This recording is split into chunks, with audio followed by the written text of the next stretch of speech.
Okay, so we're live on all of them now. So that's good. So I don't, you're not able to be seen on these. You're able to be seen on YouTube, but not on on StreamYard. I mean, not on Substack and not on TikTok. So I'm going to go ahead and just say what we're doing. This is Deborah Heiser. I'm an applied developmental psychologist.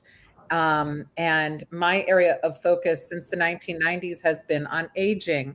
And I'm here today with Michael Friedman, who has been in the field of mental health advocacy for 50 years. And so we met a few decades ago.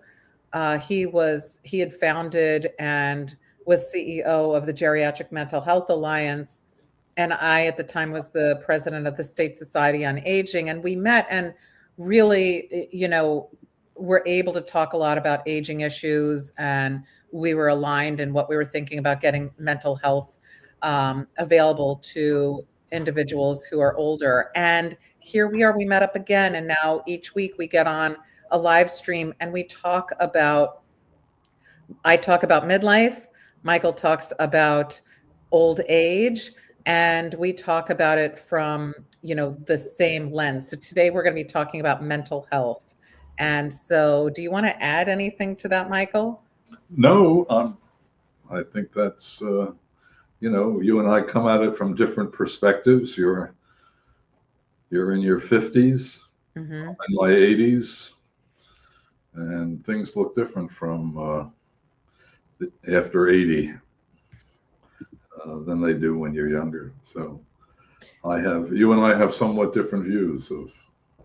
Yeah, we do. And, I think it's so important that people talk because, when you and I talk, I always think, well, we're very aligned in what we're thinking and doing, and that if people are studying aging or they're studying mental health, um, they are going to be aligned in everything. And there's a different perspective when you bring in a different age group, a whole different way of thinking about things. Like we talked about last week, how you were saying, hey, is there hope in old age?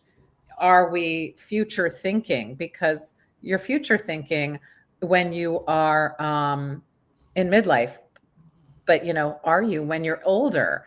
And you were able to talk about that. And I think most people don't merge the two age groups and think about it that way. So I'm seeing people coming in. Welcome in. If you have questions, let us know. I'll be monitoring the various chats that we have. So throw out any questions you might have for Michael Friedman or for myself.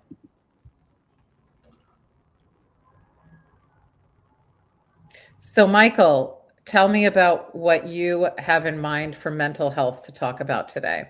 Well, I was going to ask you the same question.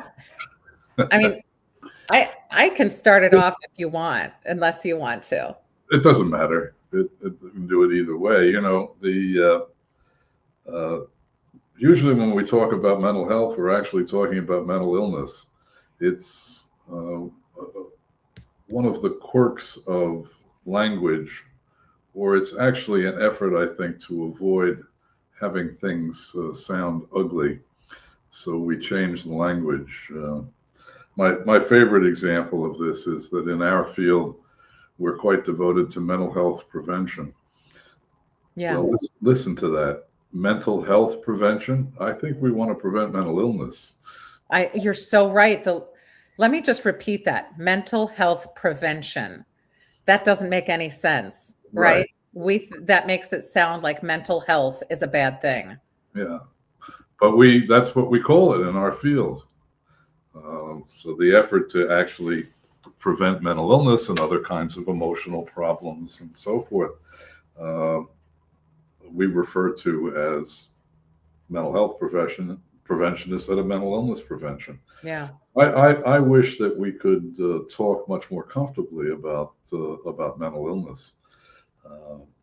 There's real division in our field, for example, between the Alzheimer's crowd, if I can speak that way, and the mental health or mental illness crowd. So in the Alzheimer's community, they argue that dementia is not a mental illness. Well, it certainly is a problem of the mind. Yeah. And it used to be that the adjective for mind was mental, but no more. In any case, that's just one of my pet peeves. But if we're going to talk about mental illness among older adults, we have data out there that indicate that if you put together cognitive problems with emotional, psychological problems, with substance use problems, about 25% of people who are 65 or older have some sort of issue in their life. So it's not uncommon. The most common form of mental illness is actually anxiety. Yeah. Although people immediately think that depression is the most common. So true. You're right about that. And there's so many screeners out there for depression, but not anxiety. It's not screened for very often. There are some screeners, but it's not the focus. And I think what's going on is that people think about being old and they get depressed about it, so they assume that those of us who are old are depressed, and that's what they expect we will feel as we age. I see that as a form of ageism. I agree. The fact of the matter is that if you look at the prevalence numbers, and I wish I could bring them up, but I don't know how to do that. I don't know how to share my screen. So, but if we looked at the something I can share? numbers, I don't know how to do that. Do you? Okay. I have a data book that I did in 2022, and it's there, but I don't know how to get to it. So one of the things I can say about being over 80 is my technical skills are just as bad as you would expect them to be. Well, first of all, tech is changing, but you bring up a really good point, and that is that I think that people are confused about, and rightfully so, because it's not talked about very clearly, about mental health as we age, and people don't categorize Alzheimer's disease as a mental health issue, but people often overlook anxiety. And when I said there aren't as many screeners, they have screeners, but they're not given very often. So that's an issue that a lot of people have, is that isn't that they aren't screened for. That's why I created a depression and anxiety screener that I put in the chat in this live stream here on StreamYard. But when I first started, I was very young and in my early 30s, and maybe just 30. I went to a nursing home, and I went in and I saw that everyone looked like they were a little bit disengaged. So I said to somebody, are the individuals here depressed? And I was told by the nursing staff, no, they're not depressed. We have an extremely low rate of depression here. And so I thought, well, they're the experts, I'm not. So I just kept thinking that I was seeing things wrong. And then when I went back a couple of weeks later, I said, I really want to take a look at this and see if I can ask another person, a few other people. And I asked again, and they said, no, our depression rates are really low. And I said, well, what do you mean? Like, when you are rating, what are you doing? And they said, well, we have a governmental, way of testing with the MDS, and we are able to look at depression and see, and very few people come up as depressed. And I thought, wow, I'm in the field and I've been studying depression for a long time, and I'm missing this. Wow, I'm bad at this. And then I said, do you mind if I just give a depression screener to people? Would you mind? I said, no, sure, go ahead. And I gave the depression screener, and I went all out. I looked at everybody in there, and I gave the test to everybody who could take it. and 44% screen positive for depression. Now that is another story. Like, it doesn't mean you're depressed if you screen positive on a screener. It could be a number of different things. But I said, hey guys, this is coming up as all these people are screening positive. And they said, it has to be that you're using a bad screener. So what you need to do is, if you want to do anything with this, you have to go and find the gold standard that was done by, this one person, and it's the one that's used in mental health institutions. This is the one you have to do. It's a diagnostic tool. So I said, oh, okay. So I said, can I do that? And they said, sure. So I did it. And that one matched with the depression screening tool that I was using.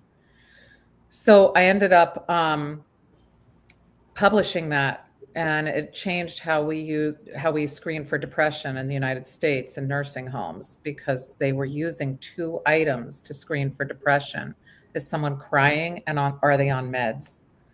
And I think that when you said we don't have like a full understanding of things, I think we've come a little ways from there, but we're still in our infancy with this when we're talking about mental health and age. What are your thoughts on that? Well, I think the work that you did was very important. Congratulations. It really made a difference. I think that we know that rates of depression are higher among people in nursing homes than they are among old people who are not in nursing homes. Yeah.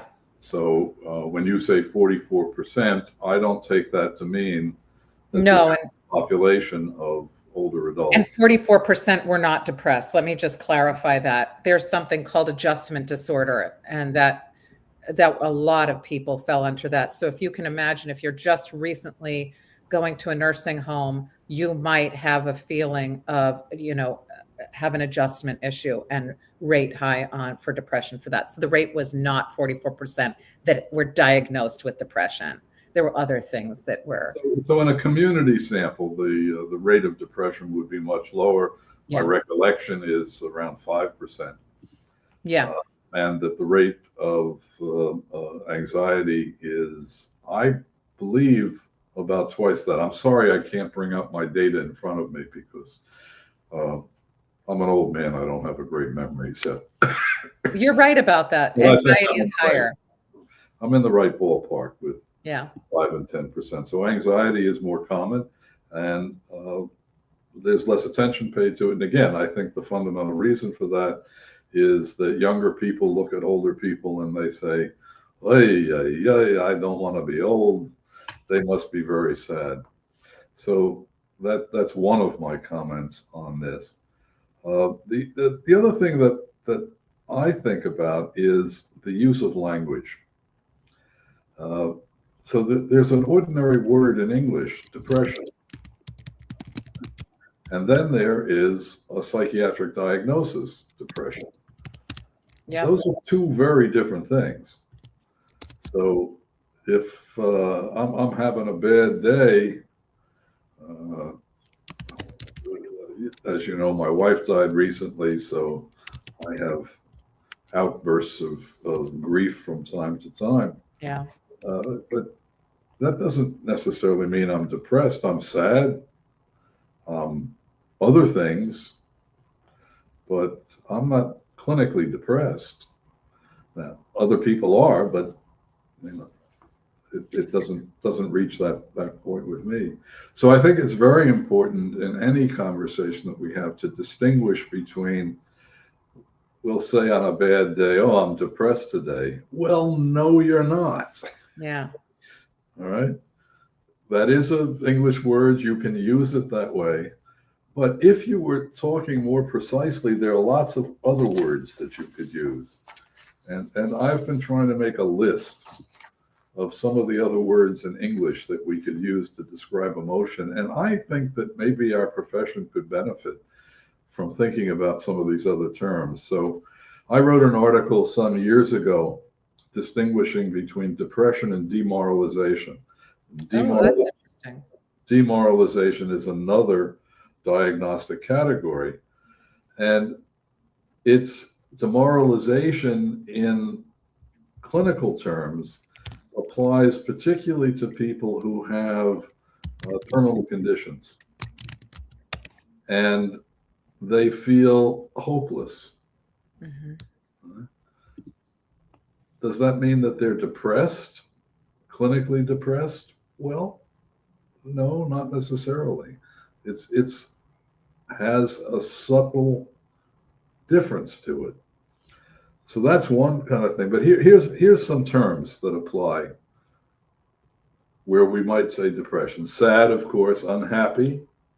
They're not quite the same thing. Disenchanted, another one. Feeling hopeless, feeling helpless, grieving, lonely, bored. Now, bored, that's a big one. Yeah. That's a big one because one of the two cardinal symptoms of clinical depression is no longer having interest in the things that used to interest you. Well, that's like being bored, right? Yeah, it And can be. there are some people who are bored, but they're not depressed. They're just bored. Um, Discouraged, disappointed, unloved, detached, feeling meaningless, angry, very often a part of what we call depression. Anger. That's one of my. Well, you got me going here, Deborah. One of my pet peeves. You know, we talk about mood disorders in our profession. Well, like if we go back, what you just said is pretty powerful. A lot of people think that if you have one symptom, that means you're depressed, right? That if Oh, you say, yeah. and that's not the case, right? So you can have a symptom, and it could be that is, you are feeling at that moment sad. Like it's appropriate for you to feel sad if you lost your spouse. That is not categorized as depression necessarily, but that is you should expect that. If you're not, that's more unusual. But what that list that you just gave, yes, those can be symptoms of depression, but you have to have more than just one of those symptoms in order to have depression be diagnosed. And I think that you make a good case for learning more about what this looks and feels like, because when you have a misunderstanding about it, you either think everything is depression or you think nothing is depression. And, it's more complicated than that. And I think I'm no longer a clinician, no longer a practitioner. I haven't been for many years. But I do think that there's a tendency to neglect the subtlety of emotions. Mm. And I think I said when we were talking a couple of weeks ago that the word grief hides more than it reveals. Yes, let me just restate that. Grief hides more than it reveals. Just talk about that, because what you say about that is really, I think that a lot of people will resonate with it. Well, I think if you say that somebody is in grief or grieving, what you immediately think is that they're sad. Well, yes, but, and I've written about this recently, there's actually a kind of emotional turmoil that goes well beyond just being sad. And the tendency that I experienced, and I think that most people experience, just to be emotionally overwhelmed very easily. Uh, People find themselves. Did you talk about? I think being in a supermarket one day and thinking of somebody and then breaking out in tears. Yeah. Yeah. So I think that there are just all sorts of things that set you off emotionally. And then there are other components to it. For for me, the biggest deal is loneliness, and loneliness is not just loneliness. So I recently took a look at the Surgeon General's advisory on loneliness, the one in which this was done in 2023. And that was the report in which he said being lonely is uh, more dangerous to your health than smoking. Yeah. I'm not 100% sure I believe that, and I don't want to encourage people to smoke Well, instead of being lonely. the But data that are put out on that, it was reported by Vivek Murthy. And so the data, if you were to look up, some of the articles that talk about loneliness, it is said to be, really as big an issue or more than smoking. And they do have a whole movement called social prescribing to deal with that. so, what's striking to me, given my recent experience, is that I find that there are two different types of loneliness. There's a type of loneliness, if you and I are chatting, I feel less lonely. Yeah. But if you and I are chatting, I don't, it doesn't help me to deal with the loss of my wife, Right. with the loss of that very core connection that was developed over almost 50 years. That's a different sort of loneliness. And in the Surgeon General's report, I just looked at it, they don't make that distinction. And in fact, there is, as far as I can tell, and somebody listening to this could tell me I'm wrong and I'd be delighted. But I ran a search of the document. There's nothing there about marriage. There's nothing there about being widowed. There's nothing there about bereavement. I Hmm. mean, a major cause of loneliness in our society is the loss of a life partner. Yeah. Being widowed is amazingly common. And I've said this to you before, and I've come to realize every marriage that doesn't end in divorce ends in widowhood. Yeah. This is a really common human experience and one that hurts Yeah. and one that results in loneliness. And the Surgeon General's report doesn't recognize it.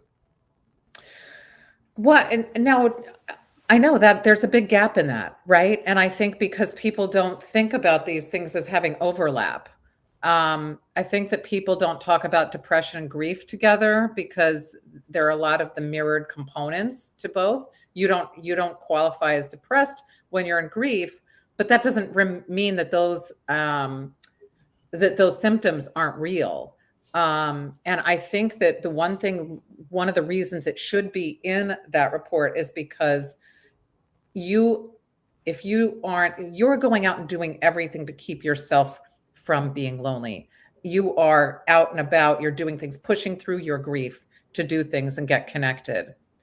But if a person is a huge risk for long-term loneliness if they don't do that, if Yes. they don't have those resources, if they don't know where to go for that, or if people think, well, this is normal and you should expect to feel this way, and then you're in a continued path that's, just leading toward more loneliness. I think that is why that should be in there, because you are not preventing future loneliness or recovery in some way. Yeah, we need to address widowhood better than we do. Yeah. Uh, I'm not sure. I'm not sure how. I mean, part of the concept of doing something, you say it's a social practice. Is that what you call it? With dealing with loneliness, is getting people to go into situations where they are with other people, whether it's Yeah. going to a senior center or going to a house of worship or uh, going to family events. But um, and much of what the field is focused on is how do you get people to do those things, right? Uh, and that makes, I think, a great deal of sense. But it, again, doesn't touch this other type of loneliness. Uh, I don't know. I've been looking into this a little bit and came across the concept of existential loneliness. Oh, talk about that existential loneliness. Well, I think it may go overboard, but uh, in some some of what I've seen about it uh, is the sense that I think is more common among young people than old people, that you're alone and adrift in a vast universe in which you are not particularly meaningful. And that sense of being alone and adrift in a large universe is Yeah. a certain kind of loneliness. Now, I think that's important to distinguish from regular run of the mill loneliness, but I also think it's not the same as the kind of loneliness you feel after losing a life partner, which is not quite so dramatic as alone and adrift in the universe. So do this for me if you don't mind. You just described existential loneliness, which sounds deep and vast, right? You feel like you are insignificant in the universe in a way, that there's not meaning there. Tell me about the other forms of loneliness that you can discuss so that we can see what the differences might be. Yeah, I'm working on it. And you can help me. The distinction that I'm drawing again is between a kind of loneliness where, if in fact you can talk to somebody on the telephone, you feel better. Yeah. If in fact you get out to the senior center, you feel better. And uh, that is a common and important form of loneliness. And it's very important that people can address their loneliness by actually not being alone. Right. Right? But there's another form of loneliness where, in fact, sometimes if you're with other people, you feel the loneliness even more. Mm, So um, I went to Thanksgiving this year yeah. without my wife. Well, we've had 49 Thanksgivings with her. So I'm at Thanksgiving, and there are 7 adults at this particular Thanksgiving, and I was the seventh. Yeah. And I really felt isolated from everybody else, even though at another level we all connected, Yeah. family, we're friendly, we had nice conversation. But underneath that, I still felt isolated. I understand what you're saying. There's that a loneliness that is different when you are missing someone, when you feel the loss of someone that isn't there, that shared the things that you would be saying, the shared things that you did, the actions that they took, the memories. It brings back it makes you feel a loneliness. I know that there are so many people around every holiday that feel that, and that is Yeah. a different loneliness. You're right. It has a different feel to it. Um, so I don't know if there's a literature out there about it. I haven't come across it. I did have found this distinction that somebody makes. Uh, Forgive me for not remembering names. Uh, Between regular loneliness and existential loneliness, but I think that the loneliness of a lost life partner is again not the same as I'm alone and adrift in a big universe in which I'm a meaningless Yeah. nothing. Uh, that's not the same. I'm sure people do feel that. Uh, I That is suspect. more contained to a time and place. If you go to, like you were describing, I'm sure that there's a loneliness at night, like you're describing with the loss of someone, a loneliness when you go to functions that you always had that person and you Right. have that alone feeling, which is different when you have a loneliness where you feel adrift. you feel like you're in this universe and there's a lack of meaning. Those are two very different. One you can wake up in the morning and that loneliness might dissipate a little when you connect with others. And the other one may not dissipate. It might be a little bit more long lasting. Is that how you see that? Existential loneliness? Well, again, I don't think that the loneliness that comes from the loss of a life partner, I don't see it as existential in that sense. Right. That's having to do with one's place in the universe. I see it as having to do with, if you are married or in a partnership for many years, there is a combined self that gets built. You're right. Yeah. It's you don't necessarily lose yourself, but there is another self that develops over time, which is a self of two people in a merged life. Yeah. And I think that when that comes to an end,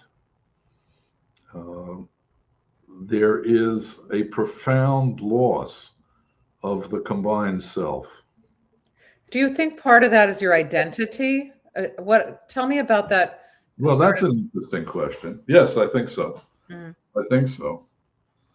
I mean, people usually describe themselves by saying what their job is, but I certainly could have just as well described myself as Harriet's husband.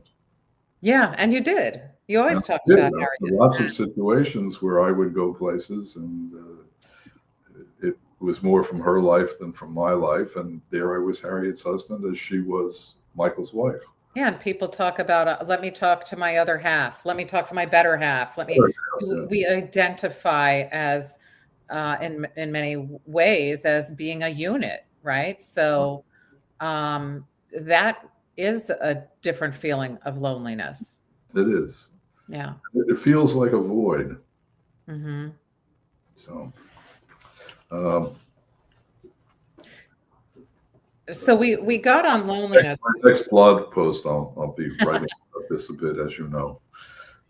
We got on loneliness. We started talking about, mental health, and you were talking about depression and all of the different words that we use talking about depression that don't mean that you are diagnosed, diagnosable as depressed, but and loneliness is one of those words. And we just went down a rabbit hole with this that was pretty deep, because there's so much to some of these symptoms that people or words that people will say that have a richness all on their own.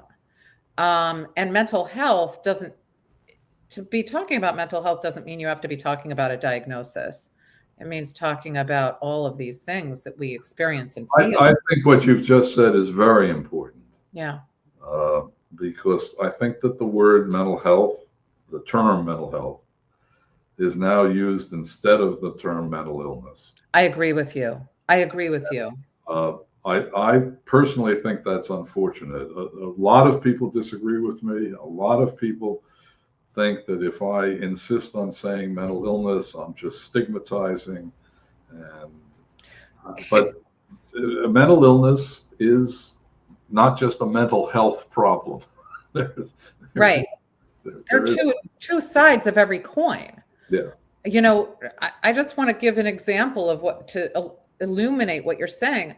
I studied depression for years, and I was a researcher, right? And I studied depression, frailty, Alzheimer's, you name it, palliative care. And this was in the 90s and early 2000s. And I've told this story time and time again. I went to a conference and I was so excited to tell everybody about all of my work. And somebody said, what do we have to look forward to? I was looking at mental health as though mental health were all of the diagnoses that we can get that have to do with pathology. Right. And at that moment, I said to myself, oh my gosh, I'm missing half the picture. That was an aha moment for me, being at that conference and hearing that person say, well, what do we have to look forward to?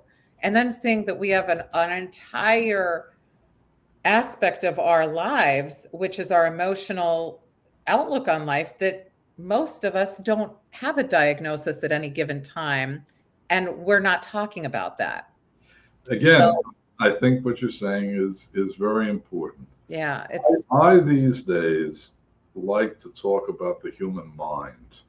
mm, And I think it's unfortunate. I understand what happened historically, but I think it's unfortunate that uh, the the realm of dementia has been separated from the yeah, realm of mental illness. And the fact of the matter is that there are various conditions that affect the human mind. Some of them affect cognitive processes. yeah, Some of them affect emotional processes, perception of reality, and so forth. They overlap tremendously. yeah, they do. They overlap in development. They overlap in experience. Uh, the last study I seen, I'm a little out of date, but the last study that I saw on this said that people with dementia, that 98% of people with dementia will also have a psychiatric diagnosis at some point during the period of time when they have dementia. The overlap is tremendous. In any event, I think, we've got people out there talking about mental health. We've got people out there talking about brain health. That's another of my pet peeves. I mean, for sure, the brain is very important to the human mind. No brain, no mind. That's perfectly obvious, and there are things that go wrong with the brain. But if we're talking about the field of the human mind, we need to be concerned not just about whether the brain is working cognitively, and not just whether people are depressed, anxious, psychotic, not just whether people are misusing substances. The human mind, all the intellectual world, all of the artistic world, uh, the spiritual world, all of this, all of these are dimensions of human mind. And it seems to me a shame that we cut them up into fragments in the way in which we do. I don't know if what I'm saying makes sense. No, it makes total sense. That's exactly what I did. I was looking at aging as loss. And I know we already talked about loss and that's not, I agree with you. We shouldn't be talking about it in the way that, loss is the same as losing a person. But that when a person ages, that I was seeing it as decline, that all we have is decline. Yeah. And that was the way it was taught to me, that we can expect decline, which scares us. We never look at the whole, all of our areas of study are, as you said, fragmented. They're all in silos. So off I went studying potential pathology that we could all end up with. And not everybody ends up with, pathology. So it's important to know what we have to look forward to, what we should expect that's good, and how we can enhance those things, how we can find, the good in all the various areas of our lives and things like that, what we can expect. You can't succeed if you can't see an end and what you want to have. And if you want to have a positive connection with others, you need to be able to see that positive connection can exist instead of expecting loneliness, instead of expecting to be in a void, and instead of expecting to be irrelevant, things like that. And I think you make that point very well, that we need to bridge those gaps and actually move things back together as a whole. Well, again, that's one of my issues, to try to bring these things together. And having worked in the realm of advocacy and policy advocacy for all these years. For example, I'm now in Maryland, and when I got here, I found that there was some work that was being pushed primarily by the Alzheimer's Association to try to get some funding for more education, to get some funding for more research, to get some funding for more support services, but always for what was called Alzheimer's and other dementias. And I started to say, and I lost this, I started to say that these laws where you're calling for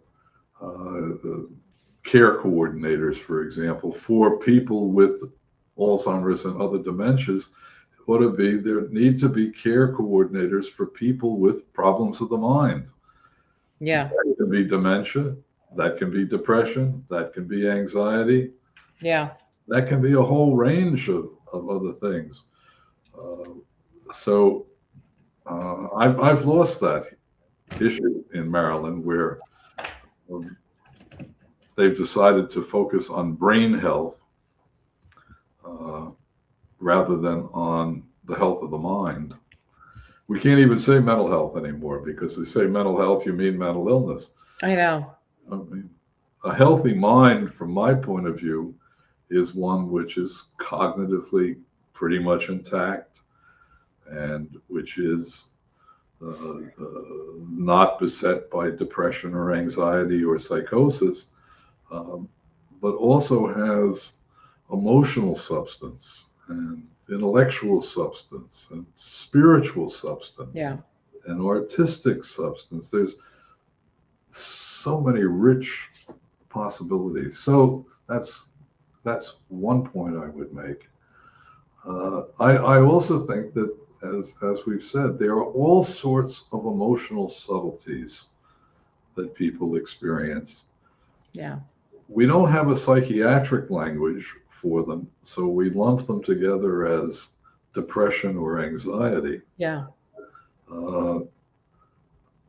But the emotional life is more subtle than that. Yeah, it is.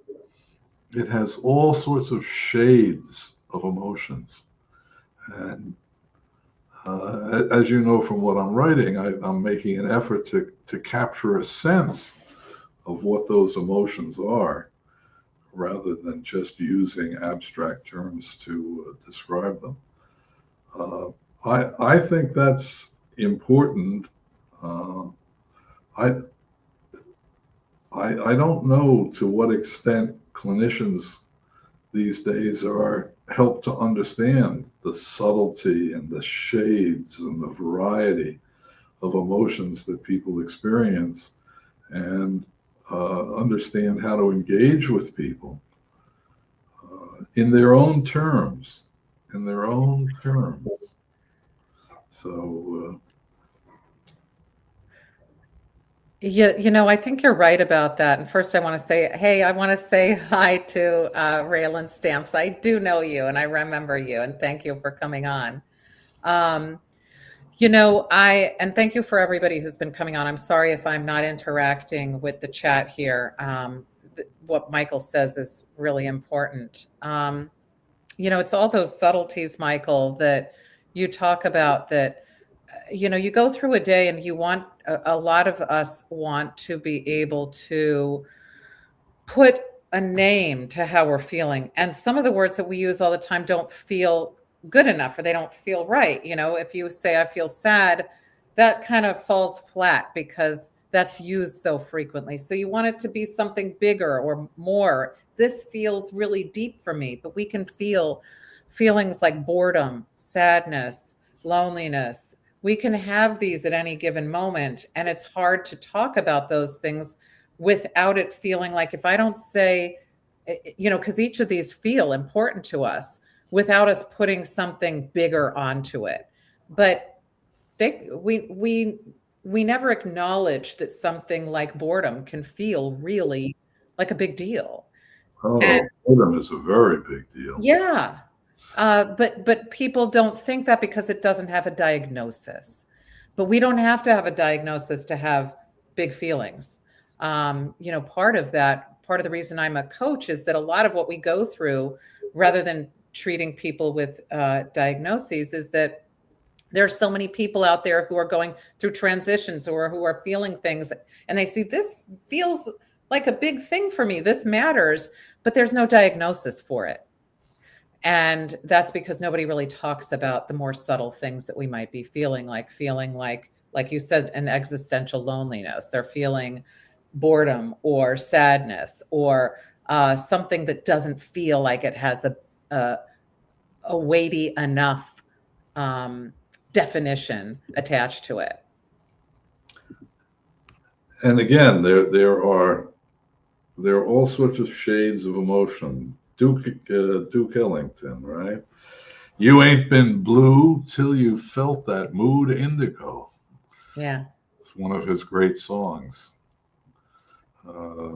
Mood indigo. Now we're talking really deep blue, right? Yeah. Yeah. So do you have the blues? Okay. There's also you're right. Do you have the blues? And you're really involved in jazz and the blues and music. There's a description in blues, and that really talks about the different shades of how we feel. There's a lot of emotionality in that. Yeah. Well, I think that music, of course, is enormously expressive, and Yeah.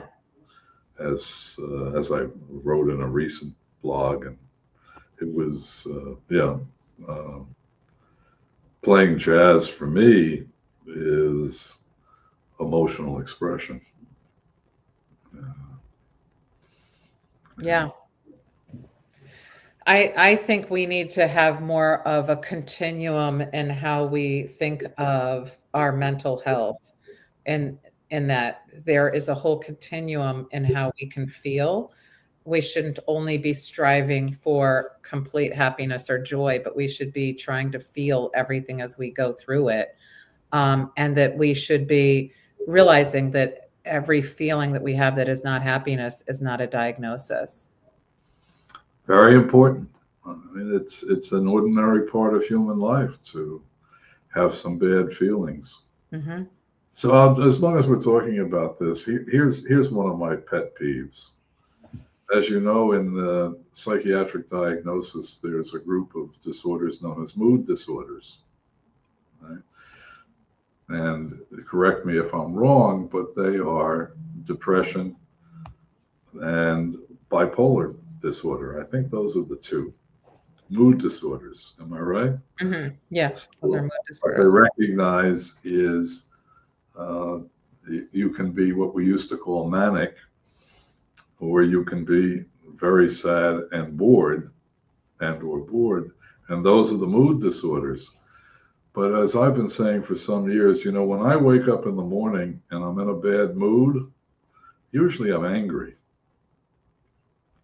And we don't recognize anger as a mood disorder.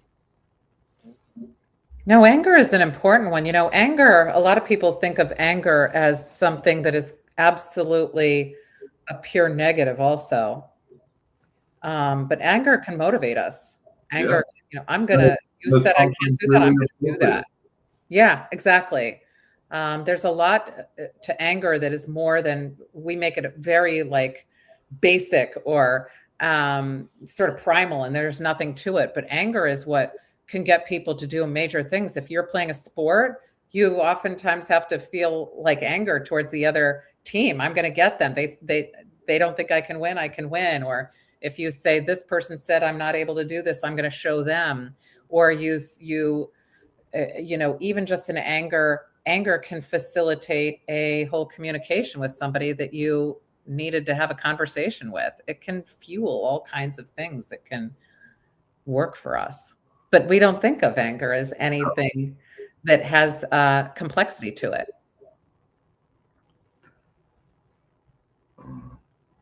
And again, interestingly enough, in the development of a list of psychiatric disorders, anger is not one of them. Yeah. Right? It's a symptom of depression. Hmm. Well, what is that a symptom of depression? You can only be angry if you're really depressed? Come on. Just not the case. So I think we should be talking more about the symptoms, like you're talking about the items that are in the symptoms that we're looking at when we're screening. We really should be looking at all of those items and really talking about them in a bigger way, because a symptom doesn't mean anything. I can have a sniffle, but it doesn't mean I have a cold. Um, the same with anything with regard to mental health diagnosis. But that's something that we should be talking more about, because otherwise it's very confusing.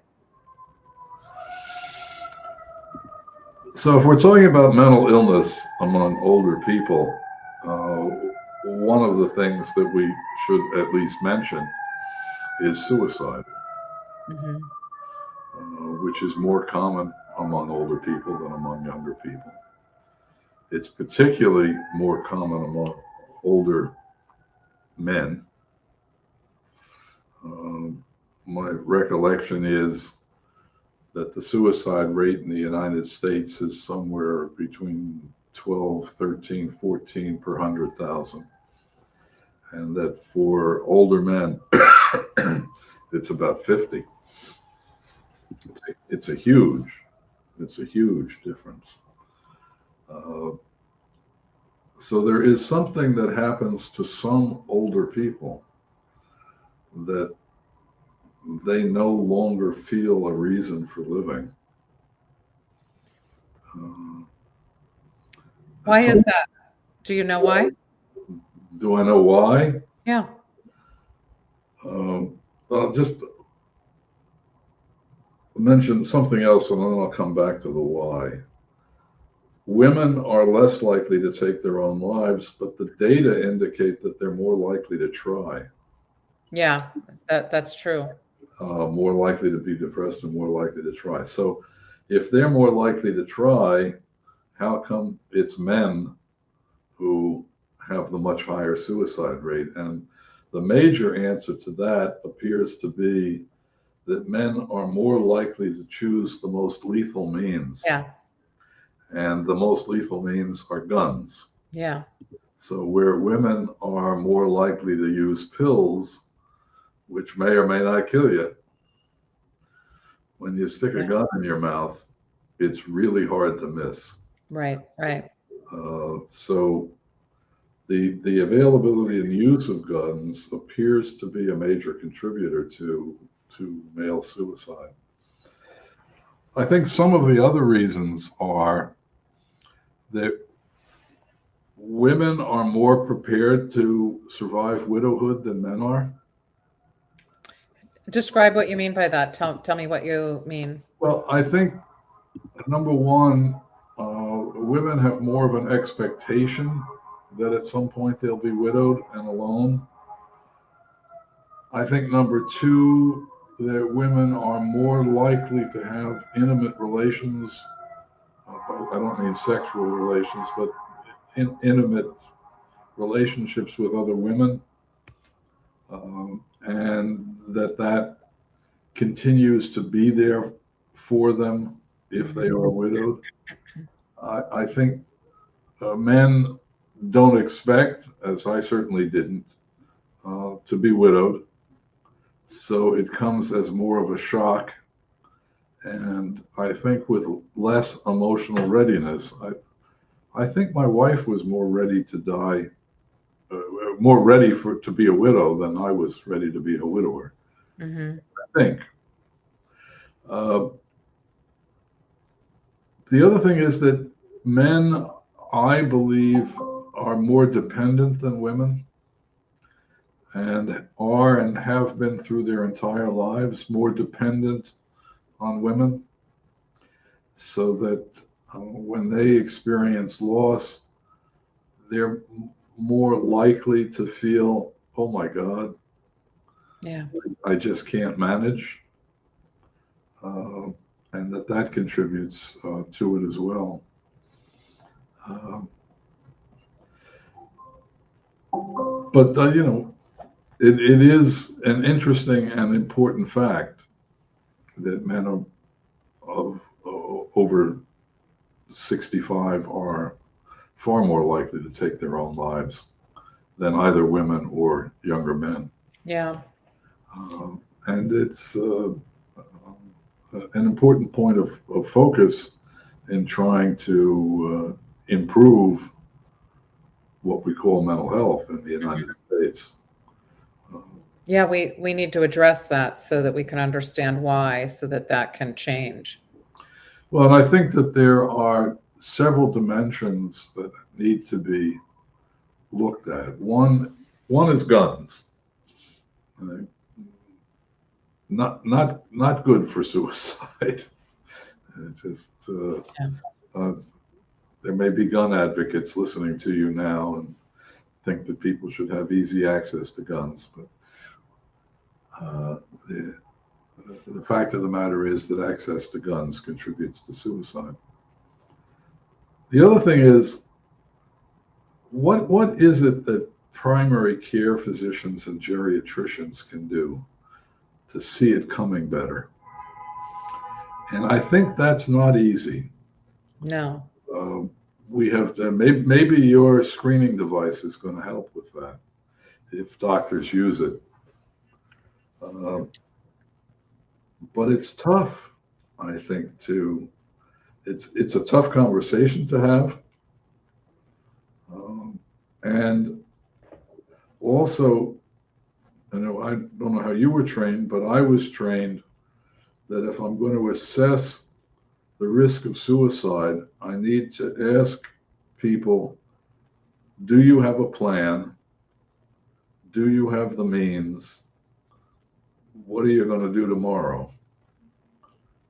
Those are the three screening questions. If they have plans for tomorrow, you feel much better than if they don't have any plans for tomorrow.